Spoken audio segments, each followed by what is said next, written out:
Bonjour tout le monde. Je suis content de vous voir en vidéo ce matin. Donc, merci d'avoir cliqué sur le lien pour entendre ce message. Malheureusement, on ne s'est peut-être pas vu ce matin à l'église, étant donné des restrictions qu'on nous a demandées cette semaine. Et puis, je veux juste vous dire, premièrement, je pense que c'est important d'écouter, de coopérer dans tout ce qu'on nous demande. Et aussi, cette semaine, l'Association des Églises évangéliques du Québec, eh bien, ils ont fait une demande auprès du gouvernement pour voir, parce qu'on voit là une certaine injustice, là, c'est-à-dire qu'on a catégorisé les églises dans la même catégorie que les bars, que les tavernes et les discothèques, quoi. C'est ça, c'est pour ça qu'on nous a réduit à 25, tandis qu'on ressemble beaucoup plus à un cinéma où est-ce que les gens vont s'asseoir pour écouter, pour entendre. Donc, et ces endroits-là, eh bien, ils peuvent encore être 250 personnes si les règles sont respectées. On voit là une certaine discrimination et ils sont en train de regarder ça. Ça fait que ça pourrait changer. Il se pourrait que bientôt on entend qu'on puisse être plus que 25 malgré la situation de la pandémie présentement dans notre province. Donc, gardons ça en prière et gardons une bonne attitude dans tout cela. Et rappelons-nous, le Seigneur, il n'est pas juste dans une bâtisse, et c'est beaucoup plus que ça. Le Seigneur est partout et le Seigneur peut nous rencontrer et nous rencontre dans ces temps qui peuvent être pour nous difficiles. Mais ce qui ressort dans tout cela, c'est que c'est vraiment important que la famille de Dieu se voie, qu'ils se côtoient, qu'ils se parlent, qu'ils se voient et le Seigneur ne nous oublie pas dans tout cela. Et donc ce matin, on va regarder ensemble, toujours dans 2 Corinthiens, la semaine passée, on a entendu les paroles de l'apôtre Paul qui avait agi d'une manière très réfléchie avec cette offrande qu'il passait auprès de l'église de Corinthe. Et il avait envoyé 3 personnes, donc il y avait Tite, plus 2 autres personnes dont les noms ne sont pas nommés. Et ces gens avaient été choisis. C'était des gens recommandés par l'apôtre Paul. C'était des gens authentiques. C'était des gens qui exerçaient une excellence au niveau de l'Évangile. Et c'était des gens vraiment qui avaient un zèle qui était éprouvé. Donc l'apôtre Paul savait qu'avec ces 3 personnes, eh bien l'offrande serait bien ramassée, serait bien recueillie et pourrait être servie pour le but de l'offrande, c'est-à-dire pour bénir les saints qui sont à Jérusalem. Aujourd'hui, eh bien, mon message a comme titre Plus que des paroles. Et on parle toujours ici de générosité. Mais le titre, c'est Plus que des paroles. Et on continue dans 2 Corinthiens. Et on va parler, comme j'ai dit, sur la générosité. Et on va recevoir en même temps des encouragements pour être généreux. Et pourquoi? Et aussi le pourquoi l'apôtre Paul a encouragé les Corinthiens d'être si généreux. Donc allons dans 2 Corinthiens chapitre 9. Nous allons lire ce matin le chapitre au complet, donc le verset 1 à 15. Donc je vais tourner 2 Corinthiens chapitre 9, verset 1 à 15. Il est superflu que je vous écrive touchant l'assistance destinée aux saints. Je connais en effet votre bonne volonté, dont je me glorifie pour vous auprès des Macédoniens, en déclarant que l'Achaïe est prête depuis l'année dernière. Et ce zèle de votre part a stimulé le plus grand nombre. J'envoie les frères, afin que l'éloge que nous avons fait de vous ne soit pas réduit à néant sur ce point-là, et que vous soyez prêts comme je l'ai dit. Je ne voudrais pas, si les Macédoniens m'accompagnent et ne vous trouvent pas prêts, que cette assurance tournât à notre confusion, pour ne pas dire à la vôtre. J'ai donc jugé nécessaire d'inviter les frères à se rendre auparavant chez vous et à s'occuper de votre libéralité déjà promise, afin qu'elle soit prête de manière à être une libéralité et non un acte d'avarice. Sachez-le, celui qui sème peu, moissonnera peu, et celui qui sème abondamment, moissonnera abondamment. Que chacun donne comme il a résolu dans son cœur, sans tristesse ni contrainte, car Dieu aime celui qui donne avec joie. Et Dieu peut vous combler de toutes sortes de grâces, afin que possédant toujours, en toutes choses, de quoi satisfaire à tous vos besoins, vous ayez encore en abondance pour toute bonne œuvre. Selon qu'il est écrit, il a fait des largesses, il a donné aux indigents, sa justice subsiste à jamais. Celui qui fournit la semence au semeur et du pain pour sa nourriture vous fournira et vous multipliera la semence, et il augmentera les fruits de votre justice. Vous serez de la sorte enrichis à tous égards pour toute espèce de libéralité, qui, par notre moyen, feront offrir à Dieu des actions de grâce. Car le secours de cette assistance non seulement pourvoit aux besoins des saints, mais il est encore une source abondante de nombreuses actions de grâce envers Dieu.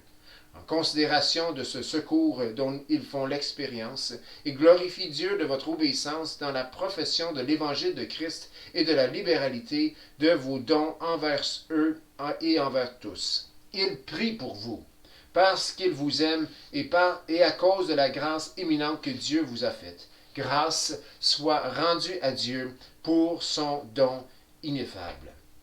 Père, nous venons à toi ce matin. Et comme nous venons de lire, grâce soit rendue à Dieu pour son don ineffable, le don de Jésus-Christ, le don de la personne de Christ, qui, lui, nous connaissons sa grâce et qui pour nous s'est fait pauvre, de riche qu'il était, afin que par sa pauvreté, nous soyons enrichis. Seigneur, merci de nous avoir enrichis en toi premièrement devenant pauvre.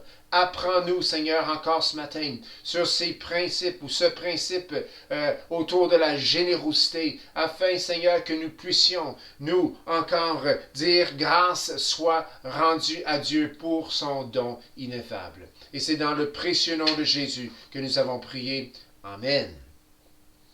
Donc, ce passage qu'on vient de lire, on voit qu'il est très clair que Paul connaît la volonté des Corinthiens. Paul a déjà entendu de ses oreilles leurs paroles qui exprimaient, leur cœur qui s'exprimait et qui disait, nous, on veut participer à cette collecte, nous voulons participer, Paul, à cette offrande, nous voulons être généreux envers les saints, les frères et sœurs de Jérusalem, nous voulons donner. Et il l'avait entendu quand il avait passé parmi eux, et lorsqu'il était à la Macédoine, eh bien, pour être franc, il parle ici qu'il s'en est glorifié. Ça veut tout simplement dire, il s'en est vanté auprès des Macédoniens. En quelque sorte, il dit, les Corinthiens, quand j'étais chez les Corinthiens, il y avait tellement un grand zèle pour participer à cette offrande. Je veux dire, le zèle était incroyable et Paul a pris cet exemple des Corinthiens pour motiver les Macédoniens pour qu'eux puissent donner aussi très généreusement. Donc, par le zèle des Corinthiens, par l'exemple des Corinthiens pour cette offrande, par leur zèle pour cette offrande, il a augmenté, si on peut dire, l'offrande chez les Macédoniens, toujours pour la même cause, c'est-à-dire pour bénir les frères et sœurs de Jérusalem. Dans cette collecte. Donc, il s'en est vanté auprès des Macédoniens et Paul connaissait leur volonté de donner, puis leur désir d'être généreux, eh bien, a stimulé un grand nombre. On voit ça dans le verset 2. Puis l'apôtre Paul planifie d'aller voir les Corinthiens. Il planifie pour aller les voir et il planifie même d'être accompagné de certaines personnes de la Macédoine. Donc, mais il y a une crainte. Paul, on voit dans les premiers versets du chapitre, versets 1 à 5, on voit qu'il y a une certaine crainte, puis il donne la raison pour laquelle il envoie Tite et ses deux compagnons. La raison qu'il les envoie, c'est qu'il y a une crainte. Les Corinthiens ont dit qu'ils voulaient vraiment participer, puis qu'ils voulaient être très généreux pour cette offrande, mais qui dit que ce n'était que des paroles? Ça fait un bout que l'apôtre Paul connaît les Corinthiens. Il connaît un peu leur cheminement. On voit dans 1 Corinthiens, il y a des choses qui se sont passées là qui étaient loin d'être exemplaires. Paul sait que les Corinthiens veulent être généreux. Ils l'ont dit, on veut participer à cette offrande, puis ils voulaient être généreux. Mais, Paul avait une inquiétude qui dit que ce n'est que des paroles. Donc, il envoie Tite avec ses 2 compagnons pour s'occuper de la libéralité des Corinthiens. On voit ça au verset 5. Il veut s'assurer que leur générosité n'est pas seulement des paroles. Il veut s'assurer que le sujet de l'offrande, comme nous dit le verset 4, ne tourne pas à sa confusion et à la confusion des Corinthiens. La confusion de Paul, c'est quoi? C'est qu'il soit là avec les Corinthiens, en présence de Macédoniens, de frères et sœurs de l'Église de la Macédoine, puis qu'il passe l'assiette, puis il découvre que parmi les nombreuses personnes de Corinthe, il ramasse une petite collecte de la part de gens qui ont dit que la collecte serait très généreuse. Donc la confusion de Paul aurait été, on a dit une chose, il y a quelque chose d'autre qui se passe. Et quand il parle de la confusion des Corinthiens, eh bien, en quelque sorte, il fait référence au verset 9 du chapitre 8, qui est très clair, et on l'a vu dans les semaines passées, que notre générosité à nous est un reflet direct de la compréhension que nous avons de ce que Jésus a fait pour nous. Jésus a été très généreux pour nous, de riche qu'il était. Il s'est appauvri afin de nous enrichir. S'il n'y a pas de générosité dans la vie du chrétien, il y a un manque de constance entre ce qu'il dit et ce qu'il fait. Un chrétien avare, un chrétien grippe-sous, n'a pas saisi profondément le message de l'Évangile. Et cela porte à la confusion. Un chrétien, on a été généreux envers lui. On lui a donné la vie éternelle bien qu'il ne le méritait pas. On lui a pardonné, on lui a lavé de tous ses péchés.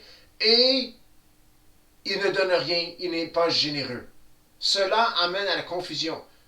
On a été tellement généreux pour toi, et toi, tu ne peux pas aujourd'hui être généreux. Ça leur a été la confusion des Corinthiens. C'est-à-dire que le message qu'ils dégagent manque tout simplement de constance. Donc, Paul veut s'assurer que l'offrande soit ce qu'ils ont dit, un acte de générosité. Il ne veut pas que cela soit un acte d'avarice, comme il dit au verset 25. Paul sait très bien qu'il vaut mieux passer une offrande en son absence qu'en sa présence. Acte d'avarice. Eh bien, si Paul est présent, il se pourrait que la générosité ait lieu étant donné qu'il est là. Étant donné que les Corinthiens sont vus de sa part pendant cette offrande. Il ne veut pas que leur motif soit autre que la générosité qu'ils ont dans leur cœur, étant donné ce que Jésus-Christ a fait pour eux. Il ne veut pas que leur offrande, que leur générosité soit stimulée pour impressionner un homme, pour impressionner l'apôtre. Non, il veut vraiment que leur générosité soit véritablement un geste généreux, authentique de leur part. C'est pour ça que Paul envoie Tite avec 2 autres personnes, avant qu'il arrive avec les Macédoniens. En quelque sorte, il est en train de dire, chers Corinthiens, vous avez dit, le ferez-vous? Le ferez-vous pour le bon motif? Les paroles sans acte, chers Corinthiens, ce n'est rien que des paroles. L'acte sans un bon motif, sans un motif authentique, n'est rien d'autre que des paroles. La générosité, chers Corinthiens, est plus que des paroles. Et c'est la même chose pour nous. Donc, après leur avoir envoyé Tite et ses 2 autres compagnons pour collecter l'offrande, Paul leur donne des encouragements pour donner. Et c'est cela qu'on entend dans le restant du chapitre, c'est-à-dire du verset 6 jusqu'au verset 14. Paul entre dans une série d'encouragements pour encourager encore une fois avec des principes bibliques pour que les Corinthiens puissent donner parce qu'il est bon. C'est un bon motif, c'est authentique de donner par obéissance, d'être généreux parce que nous mettons tout simplement en application des principes bibliques de générosité dans notre vie. Premier principe que Paul donne, et on le voit au verset 6, il dit « Sachez-le bien, celui qui sème peu moissonnera peu, et celui qui sème abondamment moissonnera abondamment. » Donc j'appelle ici ce principe, le principe ou simplement la logique de la générosité. C'est pas compliqué. Vous voulez, ou qu'une personne veut planter un champ de blé? Eh bien, si dans sa poche, il y a 5 grains de blé, il ne pourra pas en planter 6. Il ne pourra pas en planter 10. Il va pouvoir en planter 5. Ou s'il y a une grosse poche de blé qui veut semer dans un champ et il aimerait ça récolter beaucoup de blé, hein? S'il est avare, puis s'il est grippe-sous, puis s'il est inquiet d'en manquer, puis il veut toujours en mettre de côté, il va peut-être prendre une poignée de la poche de blé, puis il va le semer, il dit le reste, on va le garder d'un coup qu'on en a besoin. Bien, la logique est bien simple. Il ne va pas récolter à la grosseur de la poche. Il ne va pas récolter selon le nombre de grains qu'il y a dans la poche. Il va récolter selon le nombre de grains qu'il a mis en terre.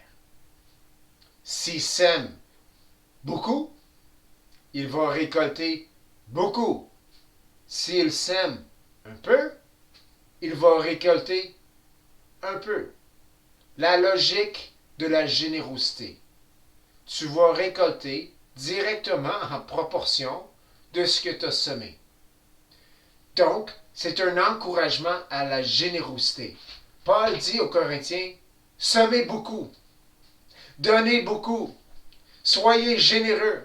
Pourquoi? Parce que beaucoup va vous revenir.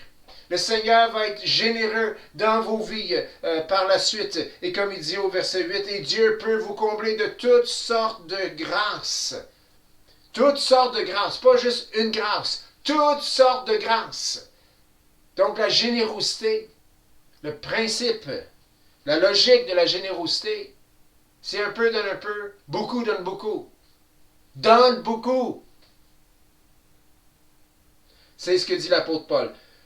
Proverbe, c'est directement relié avec un proverbe dans chapitre 11, verset 24, tel qui donne libéralement, c'est-à-dire généreusement, devient plus riche, et tel qui épargne à l'excès, ne fait que s'appauvrir. Donc Paul encourage, par la logique de la générosité, de donner tout simplement beaucoup. Deuxièmement, eh bien, la générosité doit être un acte réfléchi, accompagné aussi d'une bonne attitude. Au verset 7, c'est écrit que chacun donne comme il a résolu en son cœur, sans tristesse ni contrainte, car Dieu aime celui qui donne avec joie.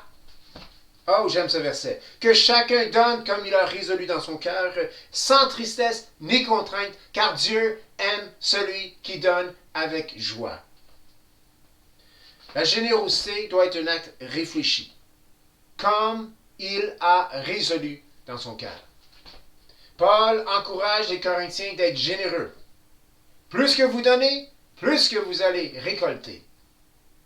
Réfléchissez maintenant, chers Corinthiens.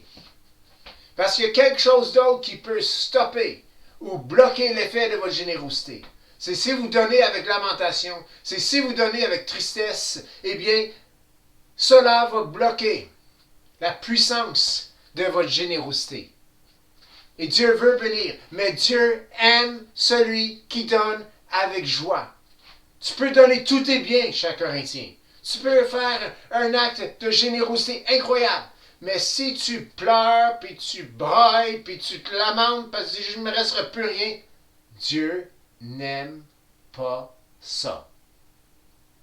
Dieu aime celui qui donne avec joie. Être généreux, c'est aussi un acte réfléchi. Combien est-ce que je peux donner? Tout en ayant la joie de donner. Parce que la joie doit accompagner la générosité, car Dieu aime celui qui donne avec joie. Que chacun donc donne comme il a résolu dans son cœur, sans tristesse ni contrainte. Je donne beaucoup.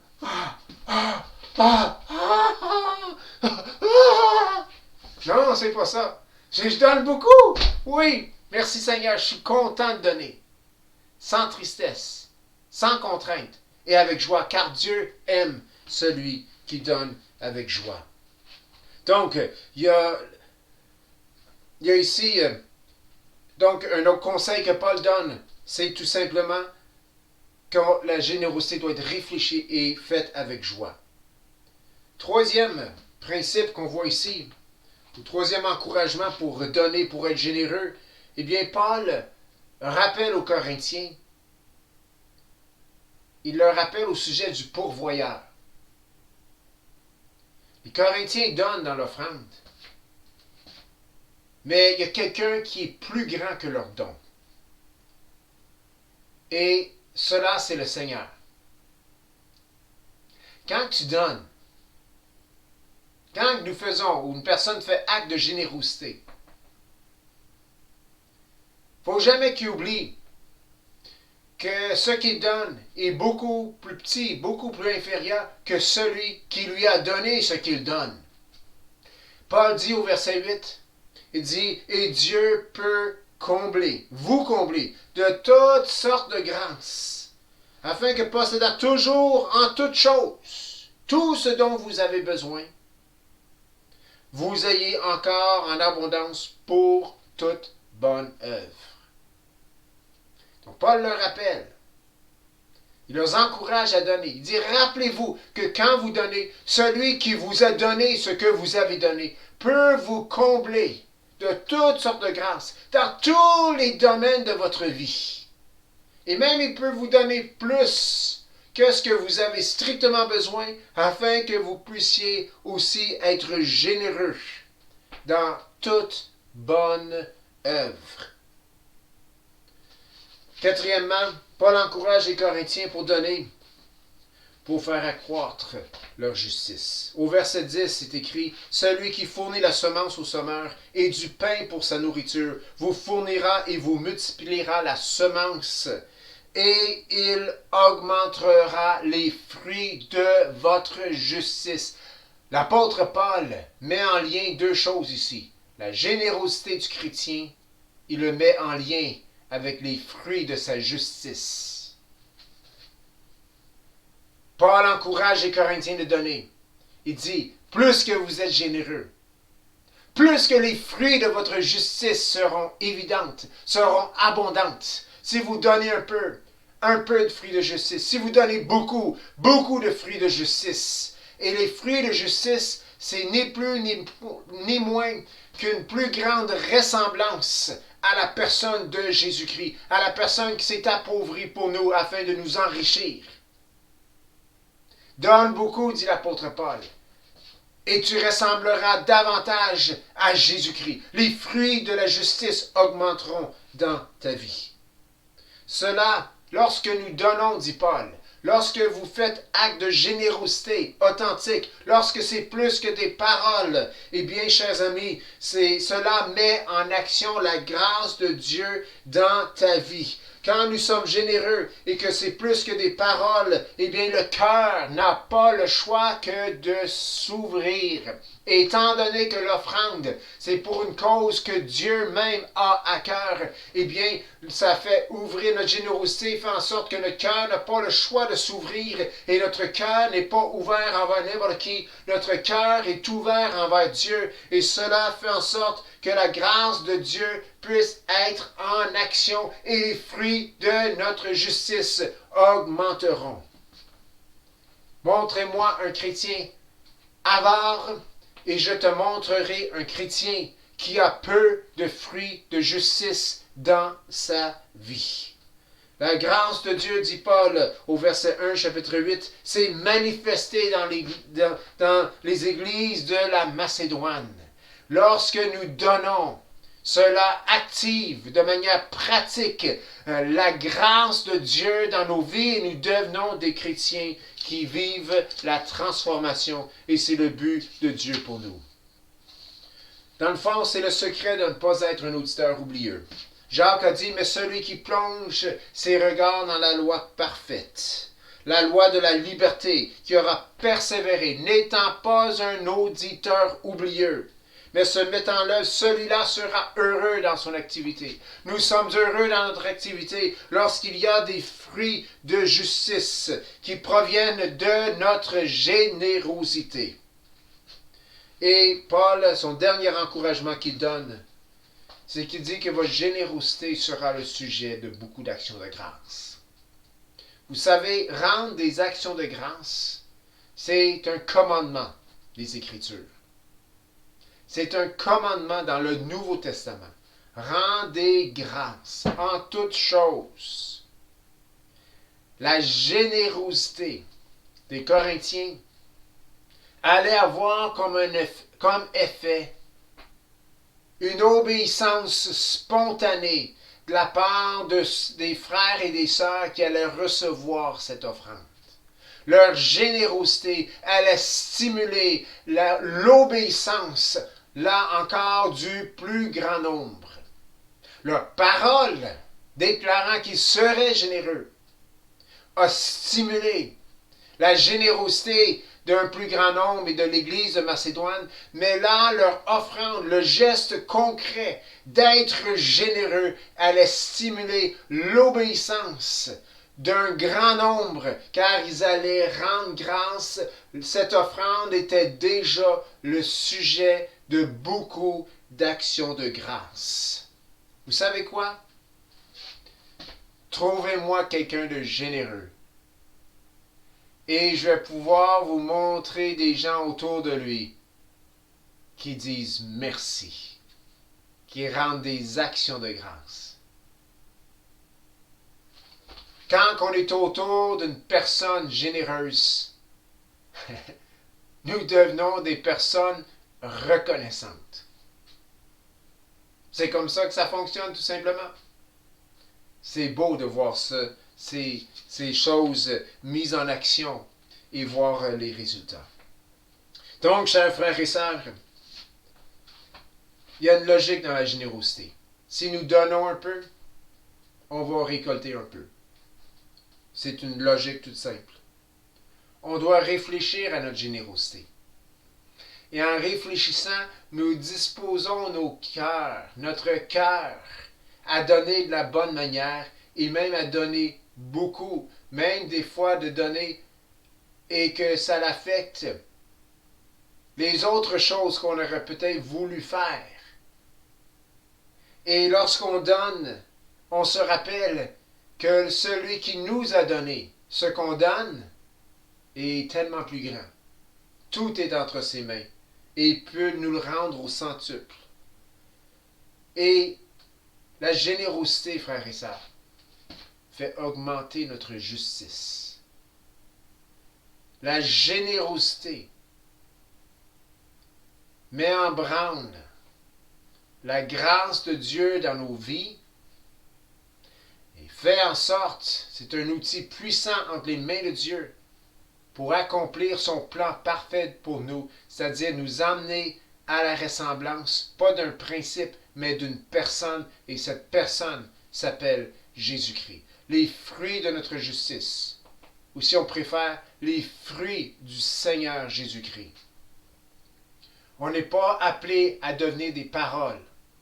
On n'est même pas appelé d'être des grands intellectuels, puis à connaître tout ce qui est écrit dans les Écritures par cœur. Non, nous sommes appelés à devenir comme celui qui nous a donné cette parole, la personne de Jésus-Christ. Si nous sommes généreux, les fruits de notre justice augmenteront. Cela mettra en action la grâce de Dieu. et il y aura abondance d'actions de grâce autour de nous. Frères et sœurs, soyons généreux. Que notre générosité soit plus que des paroles. Lorsqu'il y a un encouragement à donner, et ce n'est que des paroles, souvent il y a là la procrastination. Quand j'aurai les moyens, je vais donner. Ah, je suis une personne généreuse, mais je ne peux pas aujourd'hui parce que je n'ai pas les moyens, j'en ai pas assez. Mais le Seigneur va pourvoir parce qu'il peut tout pourvoir. Non, non, c'est pas comme ça que ça marche.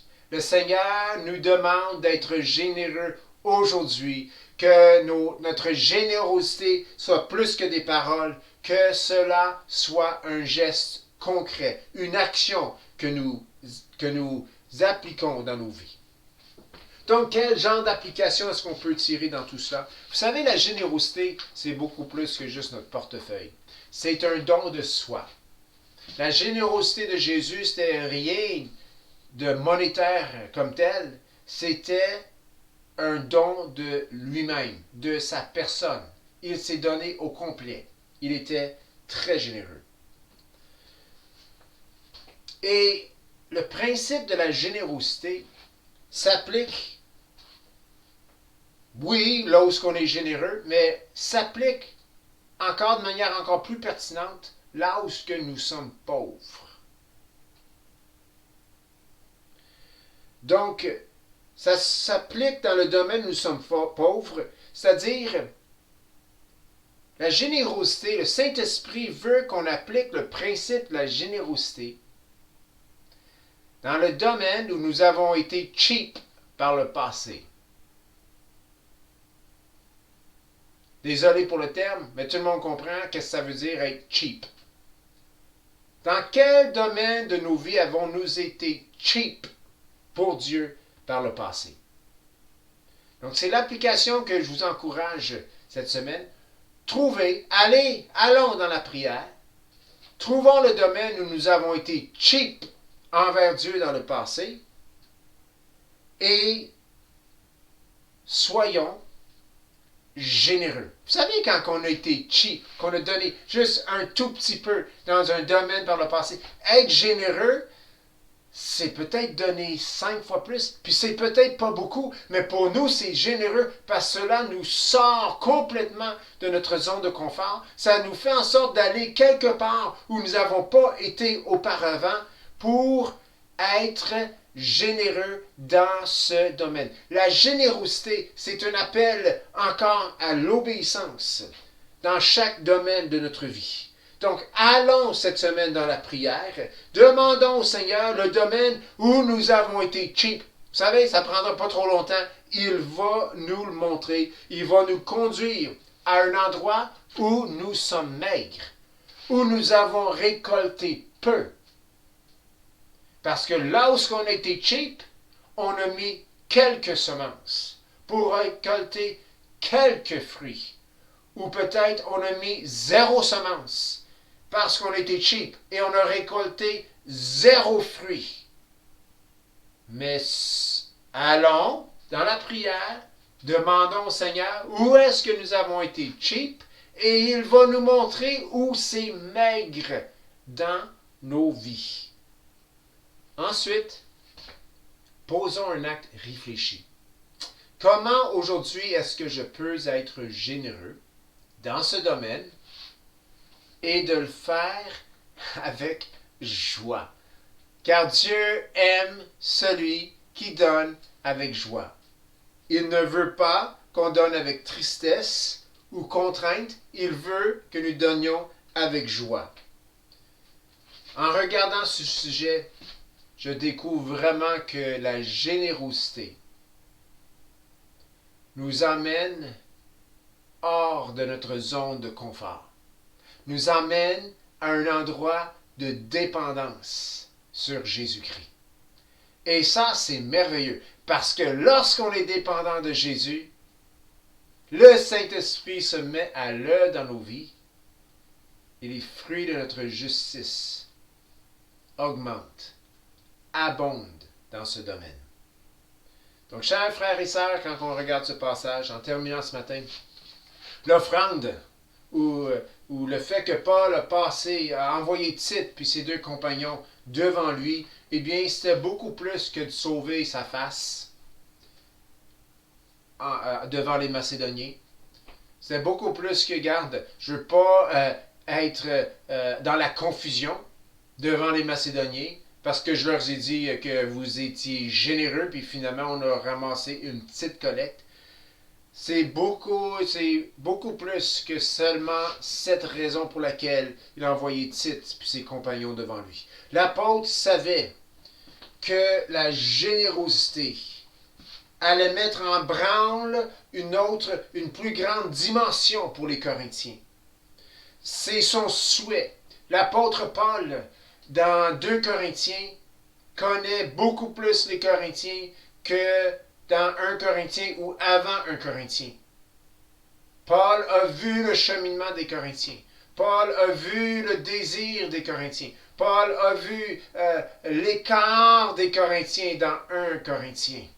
On le voit, il a vu ce qu'ils ont fait, comment ils sont écartés de la bonne voie. Il a vu qu'ils sont revenus. Paul a vu qu'il y a un bon nombre de prédicateurs qui avaient passé chez eux. Paul a vu que Paul n'était peut-être pas le seul qui leur influençait.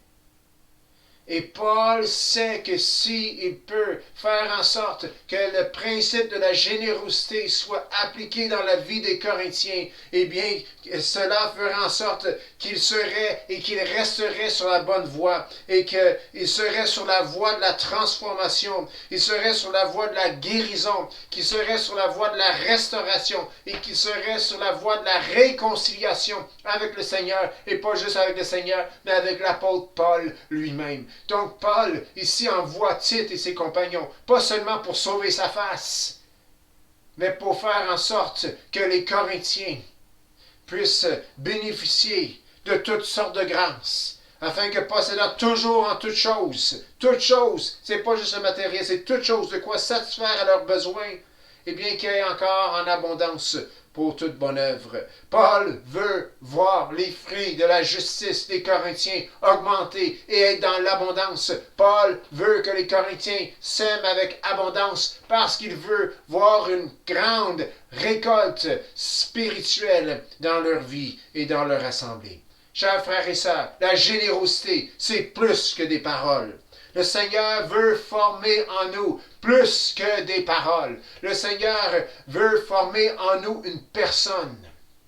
La personne de Jésus-Christ. Donc, chers frères et sœurs, soyons généreux. Amen. Bonne semaine à tous.